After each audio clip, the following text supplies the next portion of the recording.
적절한 비가 오전에 내리고 지금 오후는 또 하나님이 또 쨍쨍한 맑은 하늘의 날씨를 허락하셨습니다. 오후에 좌우에 보고 한번 하이파이브 살짝 해보시면 힘이 날 것 같아요. 반갑습니다. 짝짝. 예.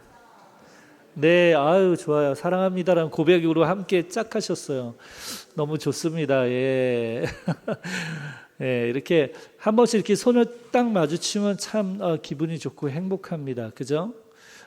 하나님 우리를 이렇게 성도로서 모이게 한 것이 단순히 우리를 오늘 설교 말씀과 같이 아는 것으로만 그치지 않고 깊은 관계적인 알무로 나아가기 원하시거든요. 우리 서로를 알아갈 때 더 기쁘게 되는 거죠. 오늘 말씀 제목이요. 그래서 아는 것을 넘어 살아내는 믿음입니다. 아는 것을 넘어 살아내는 믿음. 우리가 누군가를 안다고 말할 때 그 안다는 게 그 정도의 차이가 있죠. 그죠? 안다고 할 때. 제가 좋아하는 축구 선수가 있습니다. 누군가요? 아실 것 같은데. 예, 소동민 바로 나오네. 예. 예, 저 소동민 선수를 너무 좋아합니다. 예. 손흥민 선수가 미국 가서 이렇게 행복 축구하고 있는 모습 보면 저도 모르게 저도 함께 웃음이 납니다. 제가 손흥민을 좋아하기 때문에 손흥민이 독일에서부터 축구를 프로의 시작을 유소년을 한국에서 했지만 프로를 독일에서 시작했고 그리고 영국에서 토트넘이라는 소속팀에서 넘버 몇 번? 어휴 굉장하시네. 7번 맞습니다. 넘버 7 7번을 달고 몇 년의 활약? 어휴 10년의 활약. 성경 암송보다 더 잘하시네. 예, 10년 동안 활약하고 지금 어디로 갔어요? 예, 아유 이게 설교는 아닌데 예, 미국으로 가서 지금 행복 축구를 하고 있고 오늘 몇 골? 예, 알면서 모른 척 하시나? 2골 넣었죠. 네, 날마다 골잔치입니다. 저는 손흥민을 이렇게 알고 있지만 그렇다고 손흥민의 인격적인 부분, 그의 관계적인 부분, 뭐 그가 누가 대화를 나누거나 그리고 그가 진정 뭐 좋아하는 것들, 그가 영적으로 추구하는 것들 저는 모릅니다. 그죠? 그리고 결정적으로 저는 손흥민을 알지만 손흥민은 저를 알까요? 네, 저를 모릅니다. 제가 예전에 한번 백화점에서 에스컬레이터 내려가는데 제가 좋아하는 축구 선수가 또 한 명 있어요. 황선홍 선수를 너무 좋아합니다. 근데 백화점에서 딱 봤는데 스포츠 코너에 황선홍 선수가 이 책가방 그 배낭 같은 걸 메고 딱 서 있는 거예요. 그래서 제 옆에는 제 아내가 있었죠. 제가 에스컬레이터에서 급하게 뛰어 내려가면서 악수를 요청했어요. 그 사람에게. 축구 선수 황선홍 선수. 저 그런 사람 아니거든요. 저 그런 사람 아니에요. 연예인이 옆에 있어도 저기 제가 송도에 있을 때 밥 먹고 있을 때 그 유명한 축구 선수 이동국 선수가 옆에 있어도 아는 척 안 했습니다. 예, 탁구 선수 그 유명한 스타 선수가 국수집에서 바로 제 뒤편에서 밥 먹을 때도 전 사인을 요청하지 않았어요. 불편할까 봐. 예, 좋아하는 선수들이지만 근데 황선홍을 제가 너무 좋아했나 봐요. 그래서 제가 악수를 요청해서 황선홍 선수 반갑습니다. 그분이 저하고 악수를 했어요. 반갑게. 그런데 그분이 그래요. 저 황선홍 아닌데요.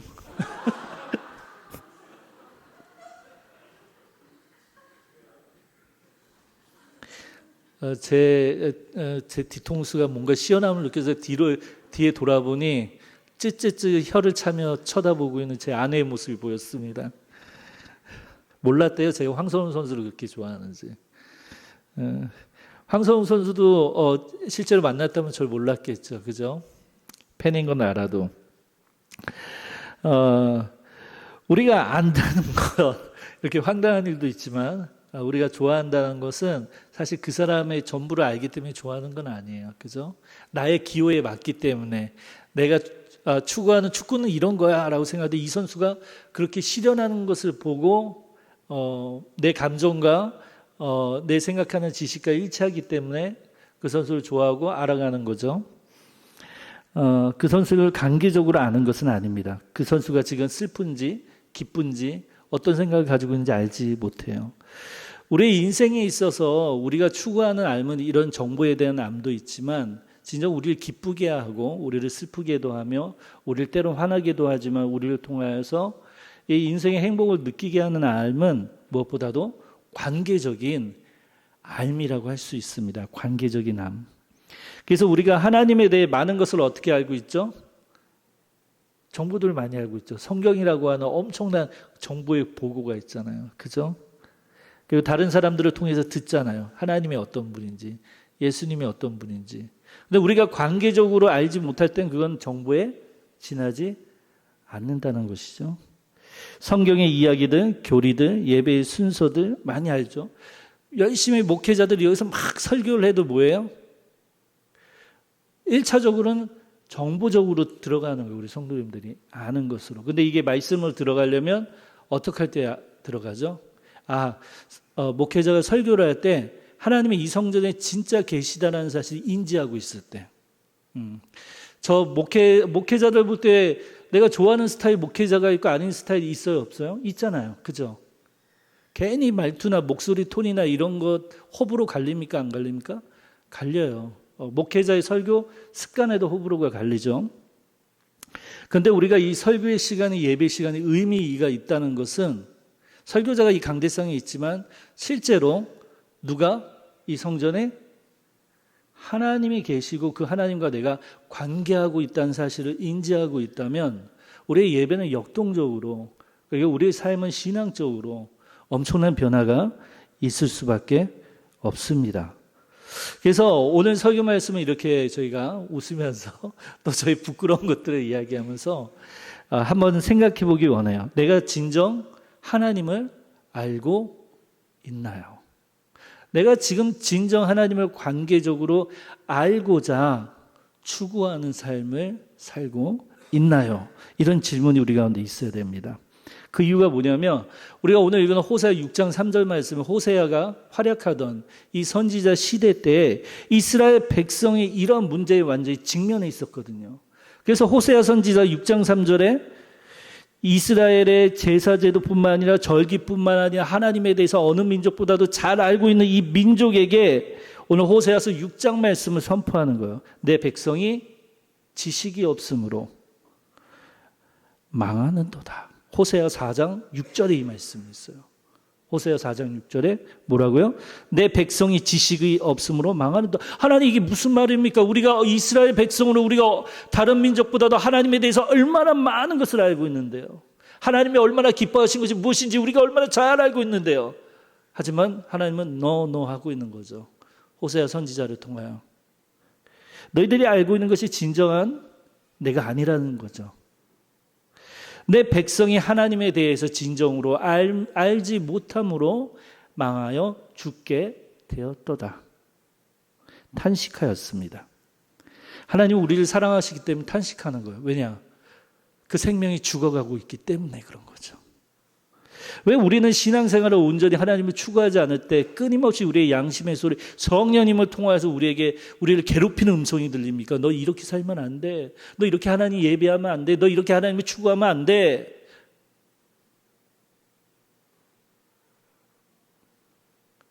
하나님 우리 사랑하시기 때문에 그렇죠. 바른 궤도로 나아갈 수 있도록 우리를 다시 이끌어주는 거예요. 이 당시 이스라엘 백성이 안다는 것은 하나님과의 살아있는 관계가 완전히 단절된 죽은 지식입니다. 우리가 정보와 지식을 얻을 땐 좋아요. 책을 읽을 때도 목차만 보아도 좋아요. 목차만 뚜루루 보고 그리고 좋아하는 부분만 찾아 들어가서 읽어도 좋습니다. 특히나 요즘 같은 시대에 어떠합니까? 왜 빠르게 하나님을 떠난 세대들이 얼마나 많죠? 그리고 왜 비가 오면 왜 성도들이 예배하는 숫자는 급감할까요?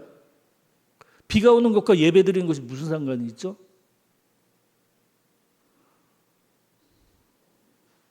왜 시대에 따라 왜 하나님을 예배 드리는 자, 하나님을 안다고 하는 성도들의 신앙의 모습이 상이하게 다른 모습을 보일까요? 우리가 신앙생활하면서 우리가 가장 두려워야 할 것은 하나님과 관계적인 단절입니다. 하나님을 진정 알아가고자 하는 삶을 살지 않는 것을 경계해야 되는 거죠. 우리가 그런 삶을 살지 않는다면 우리의 은행 잔고는 얼마가 있을까요? 영적 통장이 나에게 있다 그러면 얼마 있으세요? 제 지금 통장에는 돈이 그야말로 얼마 없는데 영적 통장은 제 안에 얼마나 있을까요? 한번 질문 던져보세요. 우리가 이 세상의 부자가 아닐지라도, 이 세상의 부자이라 할지라도 얼마나 소유하던 건 상관없이 우리에게 가장 풍성한 잔고가 있어야 될 것은 우리의 영적 통장인 것이죠. 그러므로 호세아 6장 3절은 호세아 선지자의 이런 하나님의 말씀, 하나님의 사자로서의 선포입니다. 그러므로 우리가 여호와를 알자. 힘써, 다시 한번 강조하고 있죠. 힘써 여호와를 알자. 그의 나타나심은 새벽 빛같이 어김없나니 비와 같이, 적시는 늦은 비와 같이 우리에게 임하시리라 하니라. 우리에게 나타나시리라. 하나님이 우리에게 보여주시리라. 하나님의 살아계심, 하나님의 역사하심, 하나님의 능력을, 하나님의 힘을 우리에게 나타내 보여주시리라. 우리에게 더 많은 지식을 쌓으라고 권고하는 것이 아닙니다. 이 말씀은 차갑게 식어버린 종교의 껍데기를 깨고 살아계신 하나님, 살아계시잖아요. 뜨거운 첫사랑의 관계로 돌아오라고 하는 하나님의 사랑의 외침이에요. 오늘 말씀 통해 우리의 믿음이 아는 것에 머무는 신앙이 아니라 인격적으로 하나님을 깊이 알아가는 살아내는 믿음으로 나아가기 원합니다. 살아내는 믿음, 곧 하나님을 인격적으로 알아가는 삶으로 나아가기 원합니다. 오늘 본문, 그래서 이 한 구절을 한 두 구절로, 이 두 부분으로 나누어서 함께 나눠보죠. 먼저 첫 번째는 그러므로 우리가 여호와를 알자. 다시 한번 강조해서 여호와를 알자인데 그 사이에 있는 말이 있어요. 뭐가 있어요? 부사 힘써. 정답입니다. 힘써라는 표현이 있어요. 강력한 이중적인 권고이죠. 성경에서 이렇게 이 표현 같이 이렇게 반복적으로 나온 표현들이 성경의 곳곳에 나와요. 이거는 아주 강한 권고의 말씀입니다. 알자고 말하는데 굳이 힘써 알자고 반복할 필요가 있을까? 이유가 있는 거죠. 죽은 지식과 살아있는 믿음을 가르는 결정적인 차이가 바로 여기 있는 거예요. 1절 오라 우리가 여호와께로 돌아가자는 말로 시작이 돼요. 호세아 6장 1절 써져 있죠. 오라 우리가 여호와께로 돌아가자. 이게 어떤 말씀일까요? 회개를 촉구하는 말씀이에요. 회개한다는 거, 하나님께 우리의 죄를 뉘우친다는 것, 그것은 실제적으로 하나님께로 돌아오라는 거죠. 하나님께로 돌아가는 것입니다. 진정한 회개는 그냥 잘못을 뉘우치는 것이 아니라 감정적으로 내가 왜 이랬지, 나 바보야 이렇게 후회로 끝나는 것이 아니라 진정한 회개는 나의 삶의 모든 방식을 하나님께로 다시 돌이키는 것이에요. 그래서 호세아 선지자는 6장 1절에 여호와께로 돌아가자라고 하고 있죠. 그리고 하나님께 돌아간다는 것, 그것은 곧 하나님을 알아가고자 한다는 뜻입니다. 하나님께 돌아간다는 것, 너무 모호할 수 있잖아요. 그죠? 어떤 성도님이 저한테 그런 적이 있어요. 설교 중에 우리 목사님들이 많이 하잖아요. 말씀 밑에여서. 하나님께로 돌아가자. 하나님을 바라보십시오. 예수 그리스도를 보십시오 할 때, 아니 그런데 이게 좋은 말씀인지 알겠는데 이게 무슨 의미죠? 실제적으로 제 삶에 제가 어떻게 하라는 것이죠? 무엇입니까? 하나님께 알아간다는 건 하나님을 알아가라는 거예요. 내가 하나님을 진정 관계적으로 알아갈 수 있도록 내 삶의 방향을 완전히 턴하여 바꾸어 하나님을 추구한다는 뜻입니다. 하나님께 돌아간다는 것, 하나님을 알아가고자 하는 나의 적극적인 결단이 없이는 안 되는 거예요. 그래서 우리의 신앙생활이 내가 요즘 열심히 자는데 예전 열심히 했는데 지금 뜨겁지도 않고 내가 왜 이러고 내 안에 기쁨도 사라져가고 있는 것 같고, 즉각적으로 하나님께 돌이키지 아니하면, 하나님을 알아가는 삶으로 내 삶의 방향을, 내 패턴을 완전히 바꾸지 않으면 여전히 도돌이표라는 것입니다. 가장 무서운 것은 원인은 알아요. 성령님 때문에 내 잘못은 알아요. 근데 가장 무서운 것은 알고는 있는데 변하지 않는 거야. 변하지 않는 거야. 그리고 더 잘못된 것은 나는 변하지 않는데 상대방의 그런 나의 모습을 보고 상대방을 정죄하는 거. 나의 모습을 돌이키지 아니하고 도리어 상대방을 정죄하는 것은 훨씬 더 심각한 영적 상태에 있는 것입니다. 우리가 안다는 것 계속 이야기하고 있죠. 머리로만 하나님을 안다는 것이 아닙니다. 내가 하나님을 깊이 알아가고 관계적으로 알겠다고 말을 하면서도 내 삶의 방향을 완전히 하나님을 알아가는 적극적인 의지적 노력과 결단이 없이는 그것은 진정 회개하는 것이 아닙니다. 성경에서 안다는 것, 이 부부를 통해서 비유를 많이 해요. 창세기 4장 1절에도 그런 말씀. 부부가 서로를 깊이 알고 연합하는 관계에 대해서 사용할 만큼 인격적이고 경험적이고 온 삶을 통해 체득하는 의미의 단어가 이 관계예요. 그래서 하나님과 우리를 어떤 관계로 표현하고 있죠? 부부의 관계로 표현하잖아요. 그죠? 부부의 관계. 신랑과 신부의 관계로. 우리가 누구를 기다리는 거예요? 예수 그리스도를 기다리고 있죠. 신랑이신. 우리는 그분의 누굽니까? 신부로서. 더 나아가 호세아가 힘써 알자고 말하고 있죠. 힘써. 마치 사냥꾼이요, 목표. 그러니까 사냥할 동물을 딱 발견해요. 그럼 어떻게 하죠? 저기네 내가 사냥할 동물.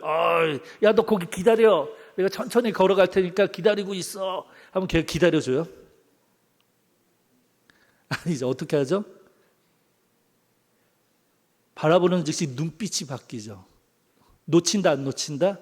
이 사냥물 나 절대 놓치지 않아. 빠르게 움직이죠. 그죠? 경계하며 조심히. 그래서 반드시 그 동물을 획득하려고 하죠. 여기서 힘써라는 의미가 그 의미란 거예요. 맹렬히 목표물을 향하여서 뒤쫓는 거예요. 모든 에너지를 여기에 모든 집중을 다 쏟아 붓는 것이에요.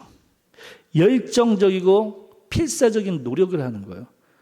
그래서 우리가 하나님을 추구할 때, 열심일 때 하나같이 나타나는 게 있어요. 열정이 나타나는 거예요. 가만히 있을 수가 없는 거예요. 하나님을 추구하는데 가만히 그냥 하나님 오늘은 요만큼만 알고 내일은 요만큼만 알아야지 숙제하듯 과제하듯 목표를 정하는 게 아니에요. 하나님이 허락하신다면 하나님이 나에게 주시는 만큼 그것을 얻고자 뜨겁게 달려가는 거예요. 우리의 시간과 우리의 마음 의지를 다해 적극적으로 추구해야 되는 신앙의 최우선, 그 과제가 하나님을 아는 삶입니다. 하나님은 예레미야를 통해 예레미야 9장 24절 자랑하는 자는 이것으로 자랑할지니 곧 명철하여 나를 아는 것. 그리고 요한복음 17장 3절에는 영생은 곧, 이거 아주 중요합니다. 영생은 곧 유일하신 참 하나님과 그가 보내신 자 예수 그리스도를 아는 것. 이거 이해하고 계셨어요? 아니, 이걸 암송 말씀을 귀한 줄 알고 하나님과 그가 보내신 자 예수 그리스도를 아는 것이 왜 영생이지? 생각해 보셨어요? 근데 오늘 이 호세아 말씀하고 이어지는 거. 왜 영생이냐?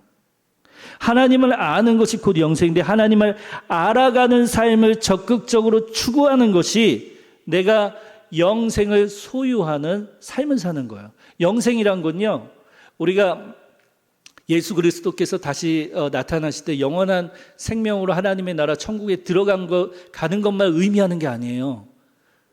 영생은 그런 의미도 있지만 내가 성도로서 하나님의 자녀로서 하나님이 지금 실제로 내 삶에 현현하여 나에게 힘과 능력을 부어주시고 그것을 누리며 사는 것, 그것이 영생이에요. 목회자로서 하나님께 부름을 받았는데 하나님 앞에 하나님을 알아가는 죽어가는 삶을 살지 않을 때 여실히 성도들 앞에 벌거벗은 모습을 드러나게 돼 있어요. 드러나게 돼 있어요. 왜냐? 하나님의 영과 하나님의 능력과 하나님의 힘이 더 이상 그 목회자도 기대하지 않으니 전할 때도 기대하지 않고 듣는 성도들도 변화되지 않고 전하는 목회자도 힘이 없고 내가 여기 왜 앉아있지? 이런 것들이 다 서로 연결되어 있는 거예요. 그러므로 영생은 우리가 죽어서 하나님 예수 그리스도께 우리의 육의 생명이 끝나서 얻게 되는 최종적으로 주어진 것만이 아니고 우리가 지금 실제로 살면서 우리의 나이에 상관없이 내가 10대, 20대, 80대 상관없이 나를 오늘도 성도로서 하나님의 자녀로서 내 신분과 정체성이 나에게 기쁨이 되고 능력이 되고 힘이 되고 하나님의 일을 기쁘게 추구할 수 있는 모든 것이에요. 그게 우리의 생명 아닙니까? 그래서 헌물을 드리는 것도 뭐에 비교해? 성경은 생명의 속전이라고 하잖아요. 우리가 밖에서 활동하여 벌어들이는 이 소득을 하나님께 드리는 것, 우리의 생명을 드리는 거예요. 그래서 왜? 우리가 하는 모든 활동이 하나님을 알므로, 하나님의 알을 추구함으로 하나님을 위해서 하는 일이기 때문에 모든 게 연결되어 있는 거예요. 어떤 성도가 너무나 궁금한 거죠. 너무나 유명하신 목사님, 존경하는 목사님한테 다들 궁금한 것 중에 하나가 있어요. 질문 중에. 목사님은 설교를 준비하실 때 얼마나 준비하십니까? 우리 성도님들 어떤 대답이 나올 것 같아요? 3일 준비합니다. 일주 중에. 4일 준비합니다. 아니면 하루를 준비합니다. 근데 제가 존경하는 목사님 중에 한 분이 이런 얘기했어요. 저는 설교를 하루만 준비해도 충분합니다. 라고 대답을 했어요. 세계적으로 유명한 목사님이에요. 그 대답만 들으면 오해할 수 있겠죠. 부연적으로 이렇게 얘기하는 거죠. 설교는 준비는 삶입니다. 지적적으로 쓰고 준비하는 시간은 하루면 충분합니다. 사실 몇 시간이면 충분합니다. 설교자가 설교하기 위해서 일주일의 시간을 하나님을 알면 추구하며 하나님과 함께 동행하는 삶을 삶으로 신방을 하거나 성도들과 대화를 나누거나 밖에 나가서 자연을 누리는 것이나 보는 것이나 모든 것들이 하나님과 관계됨을 깨달아 알고 하나님을 추구하는 삶을 살아갈 때 그것이 설교 준비라는 거예요. 거기에 포함된다라는 거예요. 그렇다면 우리 사랑하는 성도님들은 예배 한 번에 주일의 예배를 온전히 하나님께 드리기 위해서 얼마나 준비합니까? 목사님, 저는 잠자기 전에 토요일 날 딱 주일을 준비하기 위해서 토요일 하루만큼 저녁 시간만큼은 늦게 안 자려고 합니다. 훌륭한 대답이에요. 네. 목사님, 저는 일주일 중에 큐티를 하며 지내며 예배를 기대합니다. 너무 훌륭한 대답이에요. 설교자가 한 주에 한 번의 설교를 위해서 준비하는 시간 모든 것들을 단순히 설교만 쓰는 시간이 아니라 삶의 모든 것에서 하나님을 알아가고자 하는 그 삶을 추구하는 신앙으로 설교를 내어내듯 우리가 하나님께 한 번에 드리는 이 예배를 위해서 우리의 전부, 우리의 모든 것, 사람들과 관계하며 만나며 자녀들과 보내는 시간뿐만 아니라 직장 생활이나 내가 속한 모든 것에서 하나님을 인지하며 하나님의 알을 추구하며 보낸다면 그것이 뭐예요? 함께 모여 드리는 이 공예배, 이 주일의 예배를 하나님께 온전히 드리는 준비를 하는 것이에요. 그런데 그런 준비를 하지 않으면 뭐예요? 설교자는 올라와서 설교를 해도 마음이 뜨겁지 않죠. 성도들을 사랑하는 마음이 도무지 생기지 않습니다. 성도님들은 어떠합니까? 예배를 드릴 때 구경꾼에 지나지 않는 거예요. 오늘 예배는 찬양대 실수했네. 찬양대 때문에 오늘 예배 망쳤네. 오늘 예배 잘 드리네. 저 성도님 때문에 저 성도님 나한테 이런 말 하니까 기분이 너무 나쁘네. 오늘 빨리 집에 가고 싶네. 오늘 컨디션이 너무 안 좋네. 오늘 그냥 빨리 예배 드리고 빨리 집으로 들어가 봐야겠네. 오늘 예배는 제대로 잘 준비되어졌나? 마이크는 잘 되나? 방송을 하면은 잘 되나? 송출되나? 물론 예배라고 하는 것이 하나의 보여진다는 형식으로 하면 이것이 중요할 수 있지. 이거는 안다는 것, 지식 정보와 똑같은 거예요. 우리가 드리는 예배는 우리는 지식 전달하는 우리가 기독교적인 종교를 배워서 종교주의자로서 예배를 드리는 행위가 아니에요. 우리는 진짜 살아계신 그 하나님의 예배하는 거예요. 지금. 설교자도 지금 성령님을 인지하고 있는 거예요. 설교문을 준비했어요. 7장 넘쳐서 저도 준비했습니다. 하지만 가장 중요한 건 지금 이 시간 성령님을 통하여서 하나님께서 무엇을 전달하시고자 원하시는지, 또한 설교자도 동시에 하나의 예배드리는 성도로서 그 마음을 하나님께 드리며 내가 드러나지 않도록 설교해.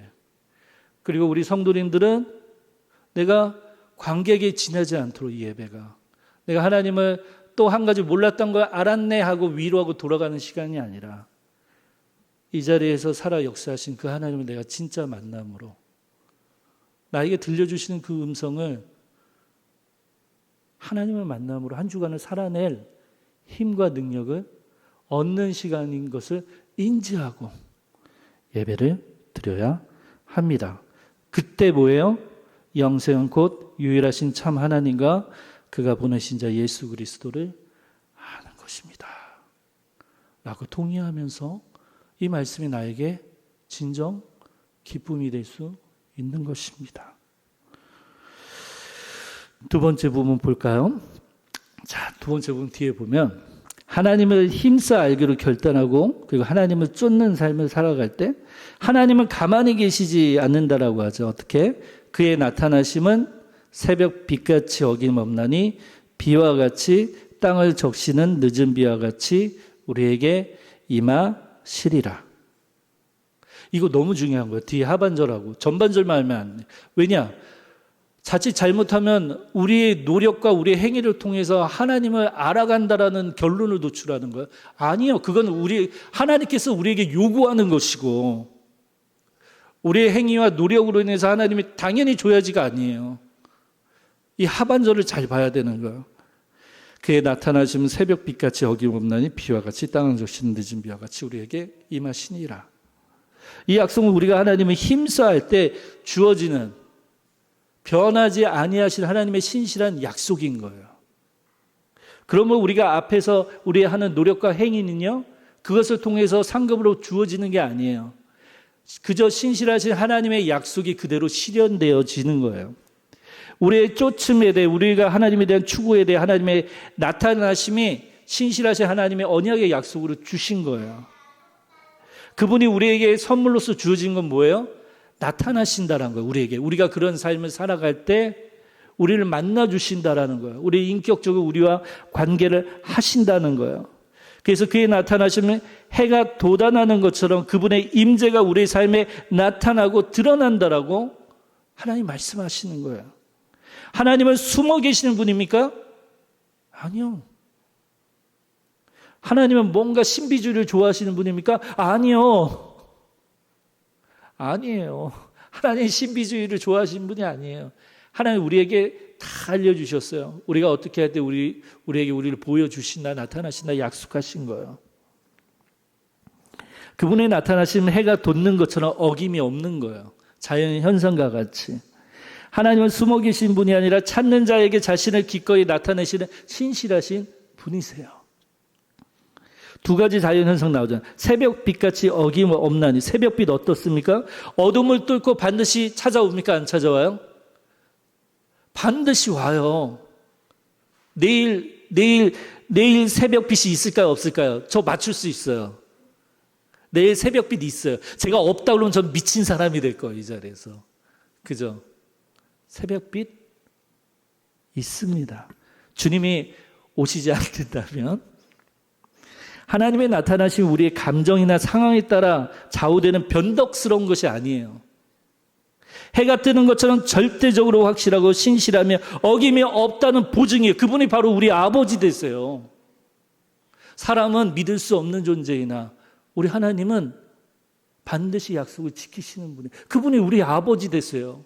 그 예수 그리스도가 우리의 구원자 되시고 우리의 주인 되시고 우리의 삶을 책임져 주시고 우리를 위해서 오늘도 기도하고 계세요. 그럼 우리 하나님 성령님께서 우리와 지금 동행하시고 이 예배를 예배답게 만들어 가세요.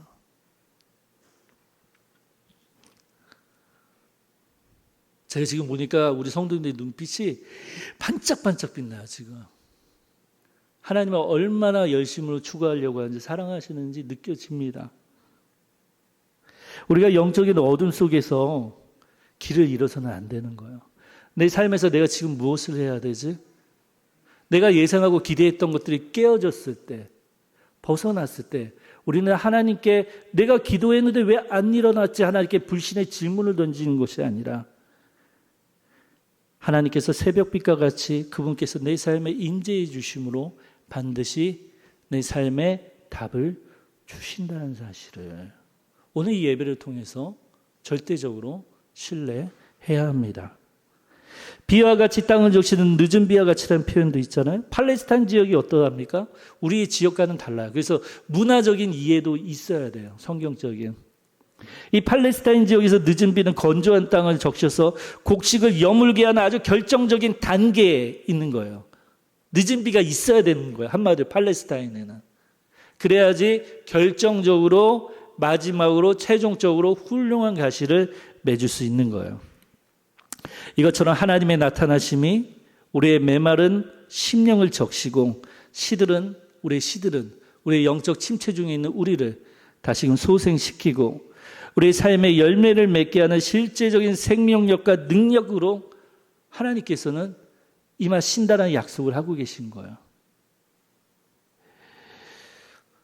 자녀들 생각하면 힘이 들 때가 많이 있잖아요. 손주를 생각할 때도. 그죠?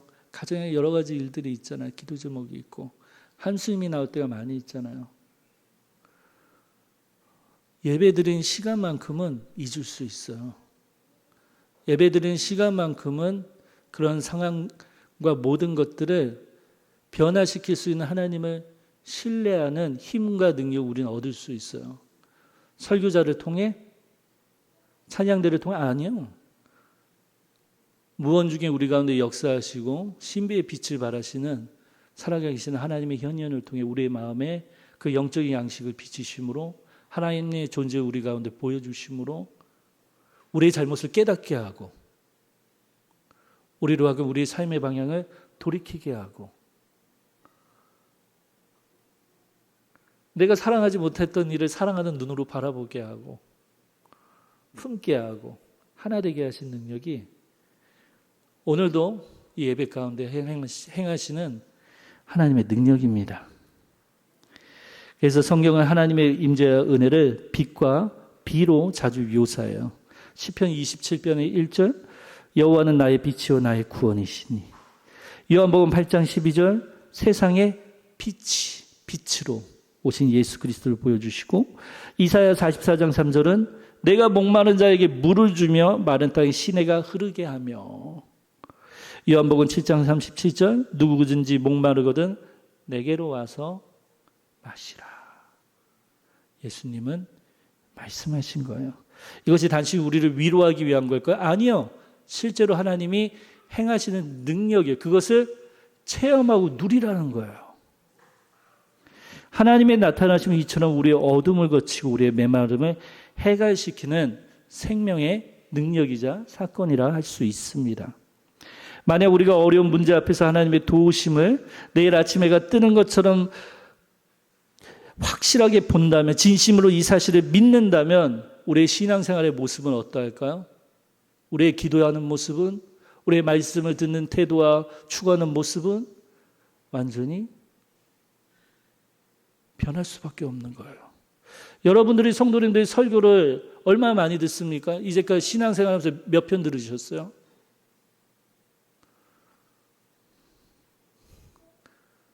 앞으로 더 많이 들으셔야 돼요. 수백 편을 더 들으셔야 돼요. 어떻게 들으실 거예요? 반복적으로 그냥 들으실 거예요? 아니요. 예배에 내가 발을 디디기 전부터 이미 내 삶으로 하나님을 추구하는 삶을 돌림으로 사람과의 관계와 모든 것에 있어서 하나님을 알아가고자 애쓰는 삶을 살 때 그 삶 가운데 하나님이 새벽비와 같이 늦은 비와 같이 새벽빛과 같이 늦은 비와 같이 내 삶에 나타나시고 나에게 생명을 주는 거예요. 그럼 은혜 받습니까? 안 받습니까? 은혜 받으면 예배드리는 모습 변화됩니까? 안 됩니까? 내가 한번 드리는 주일날 와서 지금 예배드리는 것이 정말 잘 준비됐는지 안 되는지 그 예배 준비하는 자들에게 영향을 받는 것이 아니라 내 삶의 한 주간의 삶이 하나님께 예배자로서 하나님을 추구하고 하나님을 알아가고자 하는 삶을 통하여 이 공예배가 완성되는 거예요. 백 목사 막 올라와서 쓸데없는 소리 하네. 막 황선홍 얘기나 하고, 뭐 축구 얘기나 하고, 남는 건 그거밖에 없네. 그게 아니라 오늘 말씀을 통해 하나님은 알아가는 것은 영생이구나.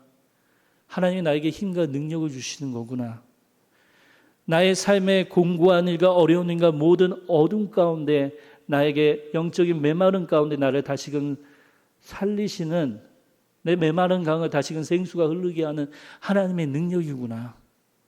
하나님은 반드시 내가 하나님께 온전히 네 삶의 방향을 완전히 바꿔버리고 하나님께 나아갈 때 하나님은 나를 반드시 만나주시고 나에게 나타내 보여주시는구나.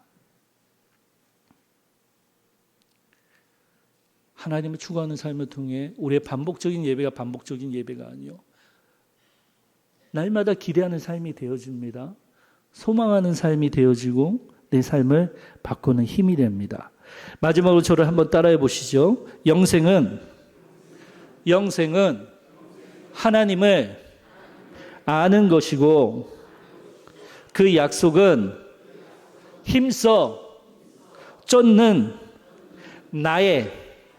우리의 것입니다. 아멘. 기도하겠습니다. 하나님 아버지, 그동안 하나님을 아는 것을 게을렀던 저희를 용서하여 주옵소서. 머리로만 아는 신앙이 아니라 온 삶으로 주님을 힘써 알아가는 살아있는 믿음을 저에게 허락하여 주옵소서. 저희가 주님을 찾고 구할 때 새벽비처럼 어김없이 늦은 비처럼 풍성하게 저희 삶에 나타나 주시겠다는 약속을 굳게 믿게 하여 주옵소서. 지금부터 시작된 이 한 주간의 삶, 우리 각자의 삶의 자리에서 하나님을 더 깊이 알아가는 우리의 시도가 있게 하여 주시고, 우리가 다시 공예배로 모였을 때 그것이 종지부를 찢는, 하나님께 온전히 예배를, 하나님의 은혜를 누리는 예배의 모든 것이 되게 하여 주옵소서. 살아계신 우리 주 예수 그리스도의 이름으로 기도합니다. 아멘.